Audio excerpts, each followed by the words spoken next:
Assalamualaikum warahmatullahi wabarakatuh. Hai semuanya, berjumpa kembali bersama Buria. Kali ini Buria akan menjelaskan materi tematik, tema 2, subtema 3, muatan IPA. Tujuan dari pembelajaran kita hari ini adalah siswa dapat mengetahui bahaya kabut asap dan cara mengatasinya, serta mengulang kembali tentang cara merawat organ pernafasan pada manusia. Siapa di antara kalian yang suka main hujan-hujanan?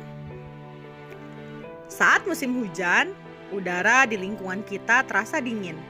Oleh karena itu, saat hujan turun, kita dianjurkan untuk tidak melakukan kegiatan di luar rumah tanpa menggunakan payung atau jas hujan. Namun tidak jarang kita ingin bermain hujan-hujanan. Kita boleh bermain hujan-hujanan apabila tubuh kita dalam kondisi yang baik dan sehat. Kita bisa bermain sebentar ketika hujan tidak terlalu deras. Kemudian segera mandi dengan air hangat, mengenakan baju yang tebal, dan meminum minuman hangat. Hal ini diyakini bermanfaat untuk membentuk imunitas atau daya tahan tubuh secara alami. Sebaliknya, bermain hujan-hujanan ketika daya tahan tubuh kita lemah dapat membuat tubuh kita mudah terjangkit penyakit. Terutama jika kita bermain hujan-hujanan pada saat awal musim hujan atau bermain di bawah air hujan yang telah menyentuh atap atau talang air. Hal itu disebabkan oleh air hujan yang membawa polutan bisa terhirup atau terminum sehingga membahayakan tubuh. Selain itu, suhu air hujan juga sangat rendah sehingga bisa membuat daya tahan tubuh kita semakin menurun. Ketika daya tahan tubuh turun, kita akan mudah terserang penyakit seperti flu, batuk, dan pusing. Faktor lingkungan sangat berpengaruh terhadap kesehatan organ pernafasan kita, seperti bencana kabut asap yang pernah melanda sebagian wilayah Indonesia yang memberikan dampak buruk bagi kesehatan warga. Kebakaran hutan menyebabkan bencana kabut asap. Pemerintah telah berupaya untuk memadamkan titik-titik api. Namun, kabut asap masih tetap ada di beberapa wilayah Indonesia, terutama Jambi, Palembang, dan Palangkaraya. Menurut penelitian, indeks pencemaran udara di ketiga daerah tersebut sudah sangat tinggi. Kondisi ini menyebabkan udara menjadi tidak sehat. Asap kebakaran hutan dan lahan menyebabkan debu atau partikel halus hasil kebakaran seperti jelaga. Partikel-partikel ini akan mudah terisap karena bentuknya sangat halus. Jika terisap ke dalam tubuh, partikel ini akan mengotori sistem pernapasan. Asap kebakaran juga mengandung zat-zat berbahaya seperti ozon, sulfur dioksida, karbon monoksida, dan nitrogen oksida. Kabut asap bisa mengganggu kesehatan semua orang, terutama bagi orang-orang yang memiliki riwayat penyakit pernapasan, anak-anak, dan balita. Bencana kabut asap bahkan bisa mengancam jiwa. Kabut asap bisa menyebabkan iritasi pada mata, hidung, dan tenggorokan. Kabut asap juga bisa menyebabkan alergi, peradangan, bahkan infeksi pada paru-paru atau saluran pernafasan karena daya tahan tubuh menurun. Kondisi pasien asma, bronkitis kronik, dan penyakit pernapasan lainnya bisa memburuk. Kemampuan kerja paru-paru berkurang dan menyebabkan seseorang mudah lelah bahkan kesulitan bernafas. Lansia dan anak-anak yang memiliki daya tahan tubuh rendah akan mudah mengalami gangguan kesehatan. Selain itu, tanaman sayur, buah-buahan, dan air bersih akan tercemar jika tidak ditutup. Kabut asap juga menyebabkan kondisi lingkungan menjadi buruk. Udara di lingkungan dapat menyebabkan infeksi saluran pernafasan akut atau ISPA jika dihirup langsung.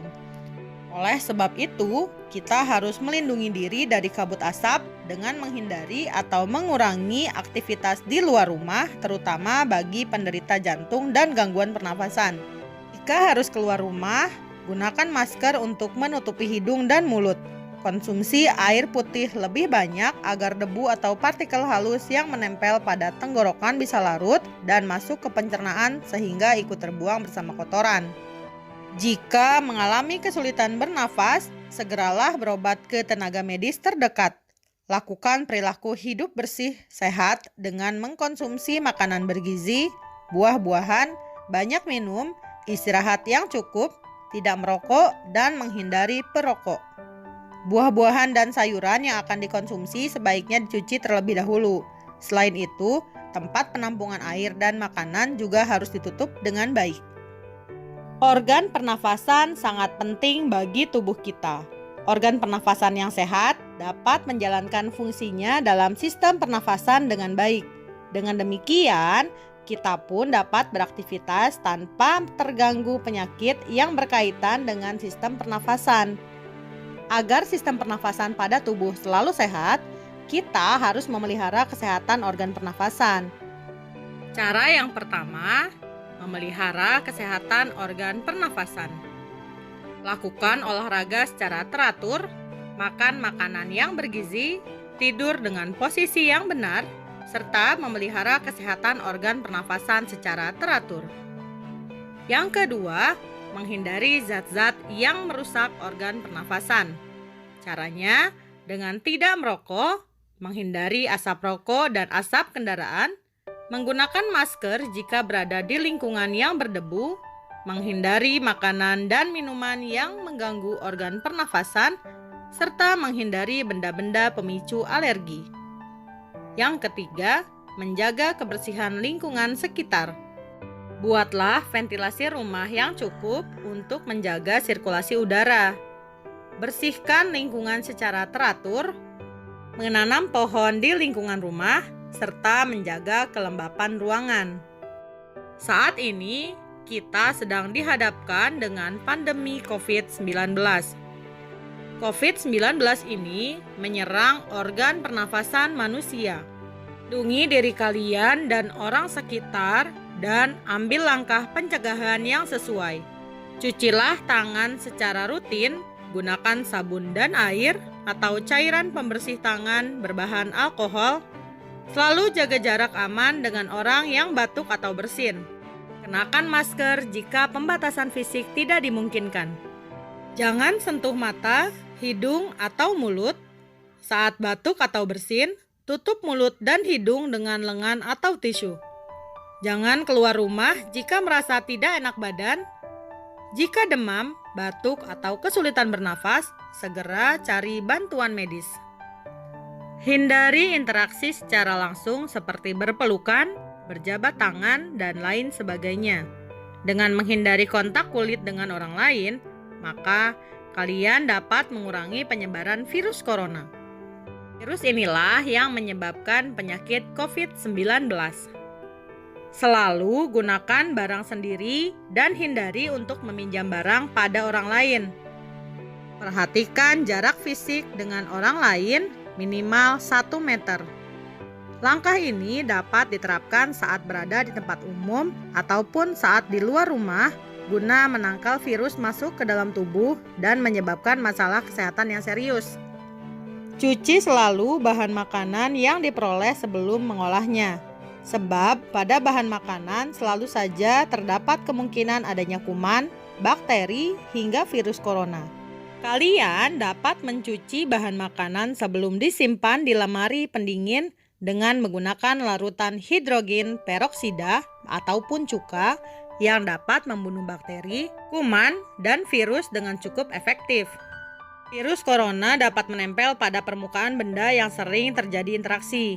Maka dari itu, bersihkan perabot secara rutin. Bila perlu, semprotkan cairan disinfektan setiap pagi dan sore, yaitu sebelum dan setelah beraktivitas untuk membunuh virus corona. Yang paling utama, tingkatkan selalu imun tubuh. Lakukan aktivitas fisik secara rutin dan konsumsi makanan sehat yang dapat meningkatkan sistem kekebalan tubuh. Demikianlah pembelajaran kita hari ini. Semoga bermanfaat. Wabillahi taufik wal hidayah. Wassalamualaikum warahmatullahi wabarakatuh.